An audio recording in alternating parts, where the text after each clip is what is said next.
ये वक्त है 1973 का। पेड़ों के जंगलों में हम एक रिसर्च टीम को देखते हैं जिसको लीड कर रही थी कॉन्स्टेंस वेब नाम की एक लेडी। कॉन्स्टेंस वेब प्रेग्नेंट होने के बावजूद यहाँ एक ऐसी किस्म की स्पाइडर की तलाश में आई थी जिसका जहर उनकी रिसर्च के मुताबिक इंसानों के लिए जादू था, जो किसी भी इंसान की बड़ी से बड़ी बीमारी का इलाज करने के अलावा किसी इंसान को हद से ज्यादा ताकतवर बनाने की भी ताकत रखता था। वो इस स्पाइडर की मदद से लोगों की इन बीमारियों का इलाज ढूंढना चाहती थी जिनका इलाज अभी तक पॉसिबल नहीं। वो यहाँ अपने साथ ही सिम्स को बताती है कि माना जाता है इन पेड़ों के जंगलों में ऐसे लोग रहते थे जिनमें आम इंसानों से कहीं 100 गुना ज्यादा ताकत होती थी। इनकी स्पीड और बाकी सुपर पावर्स का तो आम इंसान अंदाजा भी नहीं कर सकते, और ये सब सुपर पावर्स उन्हें इन्हीं स्पाइडर्स ने दी थी। सिम्स को उसकी बातों पर बिल्कुल यकीन नहीं था, इसलिए वो प्रेग्नेंट कॉन्स्टेंस को जंगल में पीछे पीछे छोड़कर वापस कैंप में चला आता है, जहाँ उसे कॉन्स्टेंस के नोट्स मिलते हैं। इस नोट्स पे लिखी हुई इंफॉर्मेशन उसे ये सच्चाई बता चुकी थी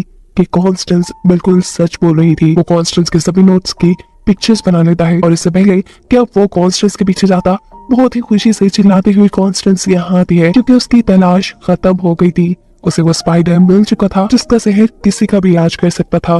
उसकी खुशी देखने वाली थी। वो एक्साइटेड होकर अपने टीम मेंबर्स को वो स्पाइडर दिखा रही थी कि तभी पीछे से सिम्स अपने ये टीम के 2 मेंबर्स को गोलियां मार के खत्म कर देता है। कॉन्स्टेंस को समझ नहीं आ रहा था कि सिम्स ने ऐसा क्यों किया। तभी सिम्स उसके सामने आता है और कहता है, ये चार्ज शराफत से मेरा वाला कर दो, ये स्पाइडर सिर्फ मेरी है और इसका इस्तेमाल सिर्फ मैं ही करूंगा। वो लगातार कॉन्स्टेंस से स्पाइडर वाला चार्ज छीनने की कोशिश में था। इस सारी लड़ाई में सिम्स के हाथ में मौजूद गन चल जाती है जिससे कॉन्स्टेंस अब जख्मी हो चुकी थी। ये सेल्फिश इंसान सिम्स ये भी ख्याल नहीं करता कि कॉन्स्टेंस जख्मी है और प्रेग्नेंट है। वो बस उसके हाथ से स्पाइडर वाला चार्ज लेता है और उसे मरने के लिए यही अकेला छोड़कर वापस चलना चाहता है। कॉन्स्टेंस बिल्कुल मरने वाली थी और इस टाइम कॉन्स्टेंस की जान बचाने के लिए एंट्री करते हैं उसी ट्राइब के लोग जिसकी कहानी कॉन्स्टेंस सिम्स को सुना रही थी। कॉन्स्टेंस को उठाकर वो एक गार में बने तालाब में ले जा चुके थे। यहाँ वो एक स्पाइडर को उसे कटवा कर उसका इलाज करना चाहते थे, लेकिन कॉन्स्टेंस की हालत बिगड़ती जा रही थी क्योंकि अब वो वक्त भी आ गया था जब वो अपने बच्चे को जन्म देती। कॉन्स्टेंस के पास इस टाइम एक बेटी पैदा होती है जिसका नाम वो लोग केसी रखते हैं। केसी के पैदा होने के बाद कॉन्स्टेंस की हालत और भी बिगड़ चुकी थी। इस टाइम पर उस ट्राइब का लीडर जो अभी कॉन्स्टेंस का इलाज कर रहा है, वो उससे वादा लेता है कि जब भी लड़की अपने सवालों के साथ यहाँ वापस आएगी तब तक मैं इसका इंतजार करूंगा। सीन्स अब यहीं से कट हो जाती है और हमें प्रेजेंट का यानी 30 साल बाद का वक्त दिखाया जाता है, जहाँ पर केसी अब बड़ी हो चुकी है और वो पैरामेडिक के लिए काम करती है। इन लोगों का इमरजेंसी में इलाज करना उसकी जॉब है। इस इमरजेंसी वैन में उसका कलीग है बेन केसी को अपने भाई और उसकी वाइफ के बेबी शावर में इनवाइट करता है, जिसके लिए केसी मान चुकी थी। ड्यूटी ऑफ होने पर केसी अपने घर आती है और हर रोज की तरह अपने बेड के नीचे से अपनी मॉम का सूटकेस निकाल कर उनकी चीजें देखना शुरू कर देती है, उनकी रिसर्च नोट्स वगैरह। अभी वो ये सब देख रही थी कि तभी उसे बेन की इमरजेंसी कॉल आ जाती है। शहर में ब्रिज के पास एक बहुत बुरा एक्सीडेंट हुआ था। एक गाड़ी पुल से आधी नीचे लटकी हुई थी जिसमें एक आदमी फंस चुका था। केसी उस गाड़ी के अंदर जाकर बेन की मदद से उस आदमी की तो जान बचा लेती है, लेकिन बदकिस्मती से वो खुद इसी गाड़ी में लॉक हो चुकी थी और गाड़ी के डिसबैलेंस होते ही वो पानी में गिर जाती है। पानी के अंदर जाते ही उसकी आंखें खुली थी। उसने पहली मर्तबा अपने इर्द गिर्द इतने सारे चमकते हुए वेब्स देखे थे। ये वेब ऑफ लाइफ थे। ये वेब ऑफ लाइफ यहाँ केसी को उसका फ्यूचर दिखाते हैं।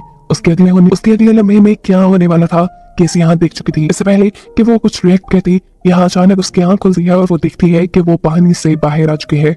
उसे रेस्क्यू करने वाला बेन था जो उसे बता रहा था कि तुम 3 मिनट तक पानी में रही हो केसी। अब वो किसी को चेक करता है और देखता है कि अचानक से केसी का ऑक्सीजन लेवल 79 से बढ़कर 89 पे चला गया है। यही चीज एक और मर्तबा रिपीट होती है और केसी बेन से पूछती है, अभी तो तुमने मेरा ऑक्सीजन लेवल चेक किया था। लेकिन बेन ये सब पहली मर्तबा कर रहा था और उससे पहले जो ये सब हुआ वो केसी ने अपने माइंड में देख लिया था। केसी को लगा कि ये सब उसका इल्यूजन है, इसलिए वो उठ के यहाँ से चली जाती है। सीन कट होकर हमें अब सिम्स को दिखाया जाता है। सिम्स एक बहुत ही अमीर इंसान बन चुका है और वो आज एक सिक्योरिटी में काम करने वाली लेडी को अपने घर लेकर आया है। ये लोग यहाँ कुछ टाइम स्पेंड करने के बाद सो जाते हैं और सोते हुए सिम्स को एक ख्वाब आता है। वो देखता है कि 3 स्पाइडर सूट पहने हुए लड़कियां उससे उसके स्पाइडर को लेने के लिए लड़ रही है और ऐसा करते हुए वो उसे मार देती है। देखती ही सिम्स डर कर उठ गया। असल में वो स्पाइडर आज भी उसके पास थी। सिम्स ने क्योंकि उस स्पाइडर से अपने आप को कटवा लिया था, इसे ये फ्यूचर देखने की सुपर पावर्स सिम्स के पास भी आ चुकी थी। हर रात सिम्स को उसके फ्यूचर का इल्यूजन आता था कि किस तरह 3 लड़कियां आकर उसे मार देंगी। इसलिए सिम्स ये दिन आने से पहले ही उन तीनों लड़कियों को मरवाना चाहता है। ऐसे में काम आएगी उसके पास लेटी हुई वो सिक्योरिटी एजेंसी की एक लेडी, जिसे वो यहाँ झांसा देकर उसके नए बनाए सॉफ्टवेयर का कोड पूछ लेता है जिसकी मदद से किसी भी इंसान को उसकी फेस के जरिए ढूंढा जा सकता था। कोड पता चलते ही वो इस लेडी का हाथ पकड़ के उसकी बॉडी में अपने अंदर का जहर इंजेक्ट करके उसे मार देता है। हम देखते हैं कि आज कैसी बहन के घर आई थी। यहाँ बेबी शॉवर चल रहा था और सभी लोग बैठे हुए बेबी जेंडर गेस कर रहे थे। उसी टाइम अचानक ही एक लड़की कहती है, चलो बेबी का जेंडर तो गेस करें। उसकी बात सुनकर केसी उसे कहती है, अभी तो ये हमने किया। केसी की ये बात सभी लोगों को अजीब लग रही थी। मतलब इस मर्तबा भी उसने आने वाला पल पहले ही देख लिया था। इससे पहले कि वो यहाँ कुछ समझ पाती, उसे बेन एक इमरजेंसी के लिए बुला के यहाँ से ले जाता है। इमरजेंसी पे वो देखती है कि उसी के को-वर्कर का एक्सीडेंट हो गया है, जिसकी वो जान बचाने की कोशिश कर रही थी। लेकिन अगले ही पल उसे अपना वही को-वर्कर ट्रक की तरफ जाता हुआ दिखाई दे रहा था। वो उसे रोकने की भी कोशिश करती है, लेकिन को-वर्कर ट्रक में बैठ जाता है। लम्हा गुजरते ही उसके ट्रक का एक्सीडेंट होकर उसकी बिल्कुल वैसे ही मौत हो जाती है जैसे कैसी ने अभी कुछ देर पहले देखी थी। और इस वाक्य के बाद केसी समझ जाती है कि उसे ऊट-पटांग की इल्यूजन्स नहीं आ रही, बल्कि वो किसी वजह से फ्यूचर देख पा रही है। केसी उन लम्हों को पहले ही देख लेती है जो कुछ देर बाद होने वाले होते हैं। सीन के टॉक सिम्स को दिखाया जाता है जो सिक्योरिटी सॉफ्टवेयर को अपनी हैकर के जरिए हैक करवा चुका था। इसी सिक्योरिटी सॉफ्टवेयर की मदद से उसे न्यूयॉर्क के हर सिक्योरिटी कैमरे का एक्सेस मिल जाता है और अपनी इन्हीं हैकर के जरिए वो इन तीनों लड़कियों की तस्वीर भी बनवा लेता है जो रोज उसके ख्वाब में आती थी। इन लड़कियों की एज देखते हुए सिम्स ये बात समझ चुका था कि अभी ये लड़कियां यंग हैं, इन्हें इनकी बॉयफ्रेंड नहीं मिली। सिम्स का ख्याल था कि इन्हें छोटी उम्र में ही पावर्स मिलने से पहले ही मार दिया जाए, ताकि पावर्स मिलने के बाद उसके लिए काम मुश्किल ना बन जाए। यहाँ अपने करियर की मौत पे परेशान किसी अपने घर पर थी। वो ओवन में अपना खाना गर्म कर रही थी, तभी अचानक वो देखती है कि एक कबूतर उड़ते हुए उसकी खिड़की से टकरा कर मर गया। वो इस सब देख रही थी कि अचानक ओवन की बीप बचने पर उसका ध्यान भटक जाता है। वो विंडो की तरफ दोबारा देखती है तो वहाँ ना तो कोई मरा हुआ कबूतर था और ना ही उसकी विंडो टूटी हुई थी। किसी कबूतर को देखने के लिए विंडो के पास जाकर विंडो खोल देती है और अगले ही पल सामने से उड़ता हुआ कबूतर आकर उसकी विंडो के आगे बैठ जाता है। किसी की विंडो खोलने की वजह से वो कबूतर मरने से बच गया था और इस वाक्य से किसी को ये बात समझ आ गई थी कि वो जो फ्यूचर देखती है वो उसे बदल भी सकती है। उसे अब ये रिग्रेट होने लगा था कि वो अपनी क्ले की मौत को रोक भी सकती थी, लेकिन वो ऐसा नहीं कर पाई। वो ये सारी चीजें बेन से शेयर करना चाहती थी, इसलिए वो घर से निकलकर मेट्रो स्टेशन आ जाती है, जहां हम दिख रहे हैं कि सिम्स पहले से ही मौजूद है, क्योंकि सिम्स को उसकी हैकर ने बताया है कि वो तीनों लड़कियां जिसे सिम्स मारना चाहता है वो इस टाइम मेट्रो स्टेशन में है। यहाँ किसी भी जो इन तीनों लड़कियों की ट्रेन में बैठी हुई थी, वो इन तीनों लड़कियों का चेहरा देखते ही उनकी मौत देख लेती है। जो आदमी किसी के ख्याल में इन तीनों लड़कियों को मार रहा था, यानी सिम्स, उसे वो अब सामने वाले अपार्टमेंट से ट्रेन के इस अपार्टमेंट में आता हुआ भी देख लेती है। वो इन तीनों लड़कियों को जल्दी से यहाँ से उठाती है और ट्रेन से बाहर निकाल लेती है। बाहर निकलते ही लड़कियां तो उसकी बात समझ ही नहीं पा रही थी। वो ट्रेन के अंदर सिम्स को देखती है जो इन तीनों लड़कियों के ऊपर नजर रखे हुए था।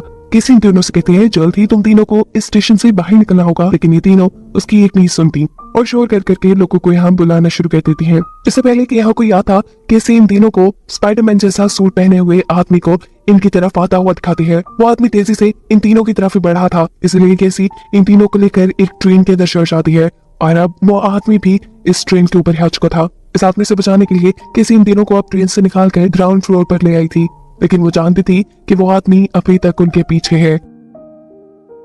वो इन तीनों को मेट्रो स्टेशन से बाहर ही ले जाने वाली थी कि पुलिस ऑफिसर्स उसे पकड़ लेते हैं। इतने में सिम्स, जिसने स्पाइडर का सूट पहना हुआ था, वो भी इन तीनों के ऊपर हमला करने के लिए आ जाता है। यहाँ पुलिस जब सिम्स को रोक रही थी, केसी मौके का फायदा उठाते हुए इन तीनों को ही इनकी जान बचाने के लिए लेकर इस मेट्रो स्टेशन से बाहर आ जाती है।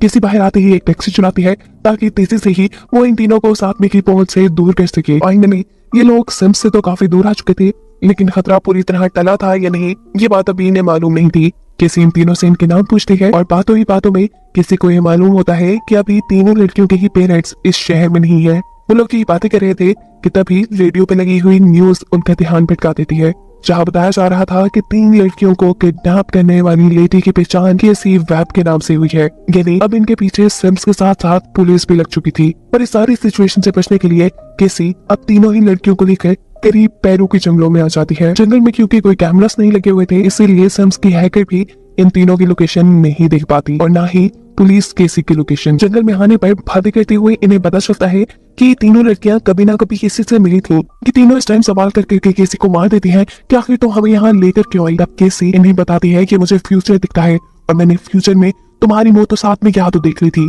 उसके बाद कहते ही मेडी नाम की लड़की हंसने लगी थी, लेकिन मेडी की हंसी को सारे इग्नोर कर देते हैं और जूलिया कहती है वो आदमी किसी स्पाइडर की तरह छत पे चल रहा था। उस केसी जूलिया ने किसी का दिमाग ठनका दिया था। किसी को अब अपनी मॉम के नोट्स में लिखी हुई चीजें याद आने लगी थी, इसलिए वेलेंटिनोस कहती है मैं 3 घंटे में वापस आ जाऊंगी, लेकिन 3 घंटे तक तुम तीनों यहाँ से हिलने की कोशिश भी मत करना। वो फौरन अपने घर जाकर अपने मॉम के नोट्स खोलती है। इस डायरी में उस स्पाइडर ट्राइब के लोगों के बारे में लिखा था जिन्हें हम पास्ट में देख चुके हैं। ये लोग दीवारों और छतों पे चलने के साथ साथ फ्यूचर देखने की भी ताकत रखते थे। फ्यूचर तो किसी को भी नजर आ रहा था, इसलिए वो दीवार पे चढ़ने की कोशिश करती है ये जांचने के लिए कि कहीं वो भी तो स्पाइडर ट्राइब से तो नहीं, लेकिन वो इस चीज में नाकाम हो जाती है। इस सूटकेस में किसी को उसकी मॉम के साथ सिम्स का फोटो नजर आ जाता है और वो यहाँ सिम्स को पहचान भी गई थी कि वही आदमी है जो इन तीनों लड़कियों को मारना चाह रहा था। वो तीनों लड़कियां जो इस टाइम जंगल में थी, आराम से वो थोड़ी ना रह सकती थी, भूख के मारे इनकी जान निकल रही थी, इसलिए ये तीनों जंगल से निकलकर पास के एक कैफेटेरिया में आ जाती है और शहर के रिडान में आते ही सिम्स की हैकर को उन तीनों की लोकेशन पता चल जाती है। किसी भी अब वापस गाड़ी लेकर जंगल में आ गई थी, लेकिन जंगल में आते ही वो दिखती है कि तीनों लड़कियां यहाँ से गायब है। वो पैरों के निशानों का पीछा करते हुए एक कैफेटेरिया में पहुंचती है जहाँ वो तीनों लड़कियां मिलकर डांस कर रही थी। किसी को देखती ही ये तीनों किसी से माफी मांगती है और इससे पहले कि किसी इन तीनों को यहाँ से लेकर चली जाती, सिम्स स्पाइडर सूट पहने यहाँ पहुंच जाता है। वो एक एक करके इन तीनों का गला घोट के इन्हें मार चुका था और अगले ही पल उसने केसी का भी गला पकड़ लिया था। इससे पहले कि केसी मर जाती, अचानक ही सब कुछ खत्म हो जाता है। केसी अभी भी जंगल में खड़ी हुई थी और वो ये बात समझ गई थी कि उसने जो भी देखा वो फ्यूचर में होने वाला था। इन लड़कियां अब खतरे में थी और केसी पे उनकी जान बचाना फर्ज हो गया था। वो जल्द से जल्द उन तक पहुंचना चाहती थी, इसलिए उनके कदमों के निशानों को फॉलो करते हुए वो भी कैफे तक पहुंच जाती है। लेकिन बदकिस्मती से केसी के वहां पहुंचने से पहले ही सिम्स वहां पहुंच चुका था।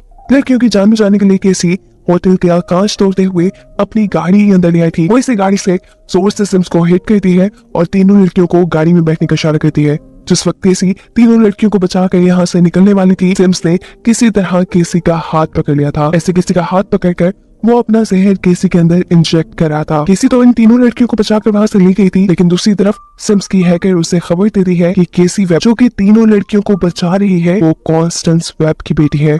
और ये सुनते ही उसका दिमाग हिल चुका था। किसी तीनों लड़कियों को फिलहाल के लिए तो एक होटल में आई थी, लेकिन तीनों ही लड़कियों के पेरेंट्स नहीं थे।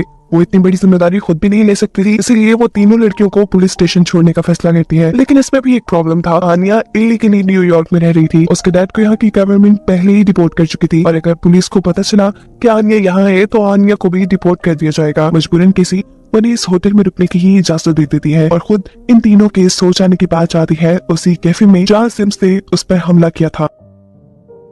उसके यहाँ आते ही लोकेशन ट्रेस करते हुए सिम्स भी यहाँ जाता है। सिम्स केसी को अपने बारे में बताता है और कहता है कि मेरा नाम सिम्स है। मैं उन तीनों लड़कियों को इसलिए मारना चाहता हूँ क्योंकि आने वाले वक्त में उन लड़कियों के पास सुपर पावर्स होंगी और सुपर पावर्स मिलते ही वो मुझे मार देंगी। मैं बस अपनी जान बचाने के लिए उनके पास सुपर पावर्स आने से पहले उन्हें मार देना चाहता हूँ। लफ्ज सुनते ही अचानक किसी की आंख खुल जाती है और हमें पता चलता है कि इस मरतबा भी ये सब कुछ किसी अपने ख्वाब में दिख रही थी। वो किसी होटल में नहीं गई थी, वो बल्कि इन तीनों लड़कियों के साथ यही बेड पे सोई हुई थी। सुबह होने पर केसी अब इन्हें सिम्स के बारे में बताती है कि आखिर क्यों वो इन तीनों के पीछे पड़ा था। केसी कहती है कि तुम तीनों को बहुत बचकर एक साथ रहना होगा। तुम तीनों जब तक एक साथ रहोगी तब तक बची रहोगी।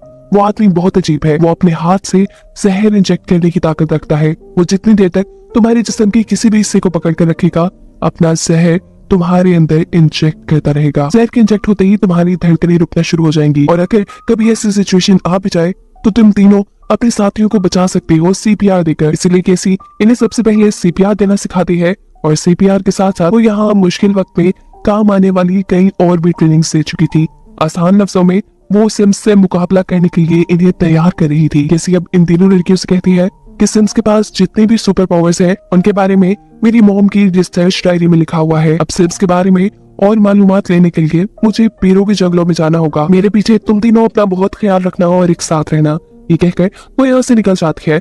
अपनी मॉम का सामान और पेरू के जंगलों का नक्शा लेते हुए वो अब जंगल के बीचों बीच पहुंच चुकी थी, जहाँ उसे मिलते हैं स्पाइडर ट्राइब के लीडर। वो उसे देखकर कहते हैं आखिर तुम अपने सवालों का जवाब मांगने आ ही गई। लीडर उसे गार में बने उस तालाब में ले आती है जहाँ केसी पैदा हुई थी और उसकी मॉम कॉन्स्टेंस की मौत हुई थी। इस जगह को देखते हुए केसी नाराज सी लग रही थी। वो लीडर से कहती है पता नहीं क्यों मेरी मॉम ने इस जगह आने के लिए मेरी जान को खतरे में डाल दिया था। लीडर मुस्कुराते हैं और कहते हैं ये सारी कहानी जानने के लिए तो तुम्हें उस वक्त में जाना पड़ेगा जब तुम पैदा हुई थी। तुम्हारी कहानी तो तुम्हारे पैदा होने से पहले ही शुरू हो गई थी। लीडर अब किसी को एकदम से झटका देते हुए उसकी सोल को उसकी बॉडी से बाहर निकाल देते हैं। किसी की सोल माँ तालाब के पानी में गिर जाती है और उसके इर्द गिर्द वेब ऑफ लाइफ बन जाता है। ये वेब ऑफ लाइफ उसे उस वक्त मिल गया था जब उसकी मॉम यहाँ जंगलों में उस स्पाइडर को ढूंढने के लिए आई थी। वेब ऑफ लाइफ ने एक ही लम्हे में केसी को सब कुछ दिखा दिया था। कॉन्स्टेंस के स्पाइडर को ढूंढने से लेकर उसको गोली लगने, केसी के पैदा होने और कॉन्स्टेंस के मरने तक सब कुछ। ये सब देखकर केसी अभी अपनी कहानी नहीं समझ पाई थी, इसलिए वेब ऑफ लाइफ उसे वक्त में थोड़ा और पीछे लेकर जाता है जब केसी की मॉम यानी कॉन्स्टेंस डॉक्टर से मिलने आई है। यहाँ डॉक्टर केसी की मॉम को बता रही थी कि केसी के पैदा होने से पहले ही उसे एक ऐसी बीमारी थी जिसका इस दुनिया में इलाज मुमकिन ही नहीं था। ऐसा भी हो सकता था कि केसी पैदा होते ही मर जाती और ज्यादा से ज्यादा लाइफ केसी की सिर्फ 6 माह तक की थी। इस खबर ने कॉन्स्टेंस को यानी केसी की मॉम को बहुत ही ज्यादा डिस्टर्ब कर दिया था और ये सच्चाई सुनने के बाद केसी रोने लग जाती है क्योंकि उसे समझ आ गया था कि आखिर क्यों उसकी मॉम उसके पैदा होने से ठीक पहले उन जंगलों में गई थी अपनी जान को खतरे में डालकर। आज से पहले तक वो कॉन्स्टेंस से यानी अपनी मॉम से बदगुमान रही कि उन्होंने अपने पैशन के लिए किसी को खतरे में डाल दिया, लेकिन ऐसा नहीं था। ये सोचते हुए ही अचानक उसकी सोल उसकी बॉडी में वापस आ जाती है। वो अभी तक शॉक में थी कि आखिर ये सब लीडर ने कैसे कर दिया। वो इससे सवाल भी कर लेती है, लेकिन लीडर बताते हैं कि ये सब मैंने नहीं बल्कि तुम्हारी पावर्स ने किया है, वो पावर्स जिनका तुम्हें अब अंदाजा होने लगा है। जवाब में किसी कहती है मेरे पास तो सिर्फ फ्यूचर देखने की सुपर पावर है। लीडर बताते हैं नहीं, फ्यूचर देखना तो तुम्हारी सुपर पावर्स की शुरुआत है। तुम बहुत कुछ कर सकती हो। वेब ऑफ लाइफ के जरिए तुम एक टाइम में 3 जगह होकर 3 लोगों की एक साथ जान बचा सकती हो। सिर्फ यही नहीं, तुम्हारे पास फ्यूचर बदलने की भी ताकत है और ये पावर हर किसी को नहीं मिलती। लीडर बताते हैं तुम्हारी ये सभी सुपर पावर सब सामने आएंगी जब तुम किसी मुश्किल हालात का सामना करोगी। सीन्स कट होकर शहर में शिफ्ट होते हैं। 4 सीन्स अभी तक उन लड़कियों के बारे में कुछ भी ना पता चल पाने पर बहुत ही ज्यादा गुस्से में है। पता चला है कि जाने से पहले केसी उन 3 लड़कियों को बेन के घर छोड़ गई थी। तीनों अभी तक केसी की बात मानते हुए बेन के घर से बाहर नहीं निकली थी, लेकिन आज बेन के ब्रदर की वाइफ के पास एक बेबी पैदा होने वाला था। उसकी हालत बहुत ज्यादा खराब हो रही थी। इंतजार करने का उनके पास वक्त नहीं था, इसलिए तीनों खुद उस औरत को लेकर हॉस्पिटल के लिए निकल जाती हैं और कैमरास के सामने आते ही उनकी लोकेशन का पता चल जाता है सिम्स को। अब केसी जो इस टाइम बेन के घर आई थी 3 लड़कियों को लेने के लिए, उसे यहाँ बेन के घर पे कोई नहीं मिलता, इसलिए वो पास में जाकर देखती है कि 3 लड़कियां तो बेन की सिस्टर इन लॉ को लेकर हॉस्पिटल गई हैं, जहाँ रास्ते में ही सिम्स उनके ऊपर हमला कर चुका था। उन तीनों की जान बचाने के लिए केसी यहाँ से एक एम्बुलेंस चुराकर भागती है, जबकि दूसरी तरफ हम देखते हैं कि सिम्स की हैकर ने उस रोड के सारे सिग्नल्स ग्रीन कर दिए थे जिस रोड पे वो 3 लड़कियां थी। ऐसे उनका बुरी तरह एक्सीडेंट होते हुए बचता है। ये तीनों देखती हैं कि इस गाड़ी के बाहर सिम्स खड़ा था। सिम्स के हाथ में एक बम था, ये नहीं वो बम के जरिए उन 3 लड़कियों को मारना चाहता था। इससे पहले कि वो बम गिराकर उनकी गाड़ी को तबाह कर देता, सही वक्त पर केसी आकर उसे अपनी एम्बुलेंस से हिट कर देती है और इस तरह उसके हाथ में पकड़ा हुआ बम किसी और गाड़ी के नीचे जाकर फट जाता है। मौके का फायदा उठाते हुए केसी उन 3 लड़कियों को अपने साथ एम्बुलेंस में बिठा लेती है, जबकि मैन से उसके सिस्टर इन लॉ को हॉस्पिटल ले जाने को कहती है। सिम्स ये चीज देख चुका था कि वो 3 लड़कियां एम्बुलेंस में भाग रही है, इसलिए वो एम्बुलेंस के ऊपर चढ़ जाता है। ये देखते हुए केसी पीछे आने से कहती है कि वहाँ इलेक्ट्रिक इम्पल्स मशीन होगी, उसे उठाकर छत पे लगा दो। उसके ऐसा करने से ऊपर खड़े हुए सिम्स को बुरी तरह करंट लगता है और वो उनकी एम्बुलेंस से नीचे गिर जाता है। किसी एम्बुलेंस को लेकर आगे चली जाती है, लेकिन एक अंडरपास के नीचे उनकी एम्बुलेंस रुक चुकी थी और अब अगले 5 मिनट में क्या क्या होने वाला था ये सब केसी अपने फ्यूचर देखने वाली सुपर पावर से पता चला लेती है। उससे लीडर की बातें याद आती है कि वो फ्यूचर भी बदल सकती है। यही सोचते हुए वो एम्बुलेंस का रेडियो यूज करती है और मेडिकल इमरजेंसी का बहाना कहते हुए यही करीब एक बिल्डिंग के पास एक हेलीकॉप्टर बुलाती है। इस टाइम ये लोग फायर क्रैकर्स बनाने वाली एक फैक्ट्री के पास थे। केसी इन तीनों को लेकर उस फैक्ट्री के अंदर आ जाती है और यहाँ ये लोग सिम्स के लिए जाल बिछाना शुरू करते हैं। सिम्स जैसे ही उनके पीछे इस फैक्ट्री के अंदर आता है, उनके बिछाए फायर क्रैकर्स के जाल में फंस जाता है। एक के बाद एक वहाँ बहुत से फायर क्रैकर्स फटते हैं जो सिम्स का ध्यान अपनी तरफ लगा चुके थे। मौके का फायदा उठाते हुए केसी उन 3 लड़कियों को लेकर इस बिल्डिंग की छत पे आ चुकी थी, जहां हेलीकॉप्टर आने वाला था। वो इन 3 लड़कियों को सेफली हेलीकॉप्टर में बिठाकर यहाँ से भगाने की कोशिश में थी, पर केसी के इस प्लान को नाकाम करने के लिए यहाँ पे सिम्स आ चुका था। उसका ध्यान भटकाने के लिए केसी उससे लड़ती है और ये लोग लड़ते लड़ते एक बिलबोर्ड के टावर पे चढ़ जाते हैं, जहाँ अब सिम्स केसी को पकड़ चुका था वो केसी का गला पकड़ते हुए अपने जिस्म का जहर उसके अंदर इंजेक्ट कर रहा था। केसी मरने वाली थी, वो मुश्किल में थी। ये सब वो तीनों लड़कियां नहीं देख पाती और उसकी जान बचाने के लिए उसके पीछे आती है। लेकिन सिम्स यहाँ बड़ी ही आसानी से इन अनट्रेन्ड तीनों लड़कियों से लड़ता है और उन्हें 3 अलग-अलग जगह फेंक देता है।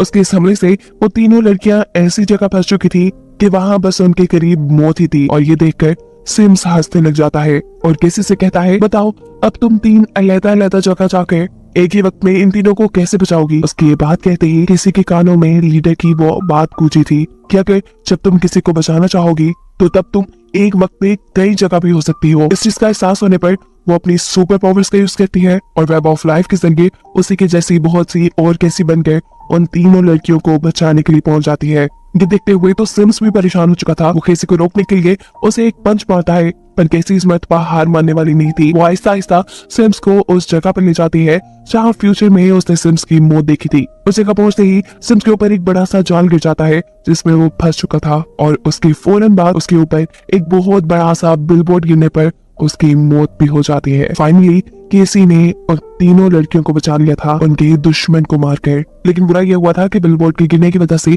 केसी खुद भी लड़खड़ा आकर पानी में गिर चुकी थी। हम देखते हैं कि केसी की बॉडी से एक लाइट निकली है और अब वो पानी में डूबती ही जा रही थी। इस टाइम पर केसी को बचाने के लिए वो तीनों लड़कियां पानी में चमक देती हैं। मुश्किल से वो केसी को पानी से निकाल कर बाहर लेके आती है तो देखती है कि उसको सांस आना भी बंद हो गया था। ऐसे में ये लोग किसी के ही सिखाए तरीके से उसे सीपीआर देती हैं। ऐसा कहते ही कुछ ही देर में केसी की दिल की धड़कन दोबारा चलना शुरू हो चुकी थी। वो फाइनली होश में आ चुकी थी। लेकिन फिर से एक बुरी खबर कि अब केसी देख नहीं सकती थी, उसे कुछ भी नजर नहीं आ रहा था। वो ब्लाइंड हो चुकी थी और साथ में उसकी बॉडी भी इस एक्सीडेंट की वजह से पैरालाइज हो चुकी थी। हॉस्पिटल में जब नर्स केसी से इन तीनों लड़कियों के बारे में पूछती है तो केसी कहती है कि ये तीनों मेरी फैमिली है और ये सुनकर ये तीनों ही खुश हो जाती हैं। इस हादसे ने बेशक केसी को पैरालाइज कर दिया था, लेकिन इसी हादसे ने उसको उसकी सारी सुपर पावर्स भी दे दी थी। घर आने पर केसी इन तीनों लड़कियों को बताती है कि बेशक अब मैं कुछ देख नहीं सकती, लेकिन मुझे फ्यूचर अब बिल्कुल साफ नजर आ रहा है। मैं तुम तीनों को पावर मिलने के बाद दुश्मनों से लड़ते हुए देख रही हूँ। तुम्हारे पास इतनी पावर है कि जिसका तुम अंदाजा भी नहीं कर सकते और तुम कभी दुश्मनों से नहीं हारी। वो इन तीनों को भी फ्यूचर की झलक दिखाती है जिसमें इन तीनों के पास ही सुपर पावर्स थी और खुद केसी एक मेड में वेब थी। और इसी फ्यूचर की झलक को दिखाते हुए ये कहानी यहाँ खत्म हो जाती है।